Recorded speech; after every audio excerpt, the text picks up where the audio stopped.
For 9-year-old Kai, Charlotte, North Carolina is a long way from his home in war-torn Afghanistan. He arrived in the States a few months ago, but as you can see, he is quickly learning the ways of American youth. But behind Kai's warm smile and his easy laughter lies a sad reality. Kai has a disorder called beta thalassemia major, a genetic blood disorder that causes the hemoglobin to become unhealthy. It has required that he get blood transfusions his entire life. The disease has killed 3 of his siblings back home.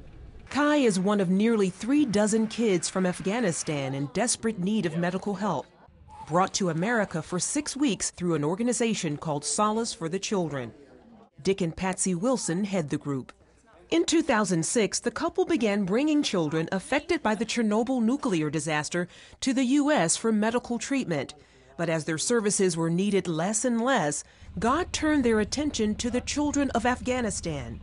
One of our board members, as a matter of fact, my husband Dick, had a dream, and the dream was that we needed, as an organization, to look at working in Afghanistan. The summer of 2007, we brought the first children out of Afghanistan for medical treatment. Kai's treatment involves chelation therapy, something that helps to remove the excess iron that builds up because of his many blood transfusions.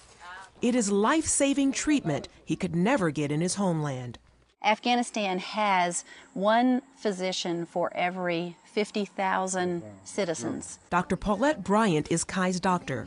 When he first came, he was a little bit, I don't know if I like you guys, but he has settled down. Our goal is to get the iron out, if you will, by the end of the year. And to do that, he has to put a needle in, sub-Q underneath his skin every night for 12 hours. So we can get this iron out so he can do better. Aaron and Heather Iris, along with their 2 sons, host Kai while he's in the States.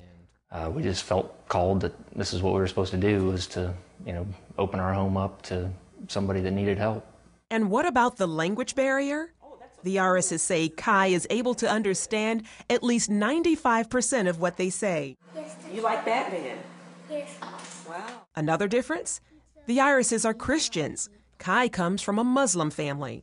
The Solace for the Children is a wonderful organization, but it's not a conversion program. And I pray for him every night, just like I do for the other 2 boys. And the look that he gets on his face, he loves it. He has just this serenity about him and a smile, and he knows that I'm praying for him at that moment, and it means a lot to him. Most of the Afghan kids are brought here to Presbyterian Hospital, where most of their physical injuries are healed. But while in this country, issues of the heart are healed as well. They got to know each other, male, female, Shia, Sunni, different tribes. And through the whole experience in the summer, one of the children did an open letter and said, "I've grown to love each of you. And in Afghanistan, we may grow up to try to kill each other." All of a sudden, where we were just medical, we also realized we had done something that we didn't intend to do, that God intended to do, is bring these children together. While most of the Afghan children have returned home after basic medical treatment, Kai will remain in the country for at least 1 year or longer.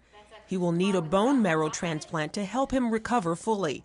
Meanwhile, the Wilsons hope to expand the program across the country. To look into the eyes of one of these Afghan children is opening your world and your family's world so many times over. You can't watch the news in the same way once you've hugged one of these children, once you've tucked them in at night, and you look at the world in a very different way. Charlene Israel, CBN News.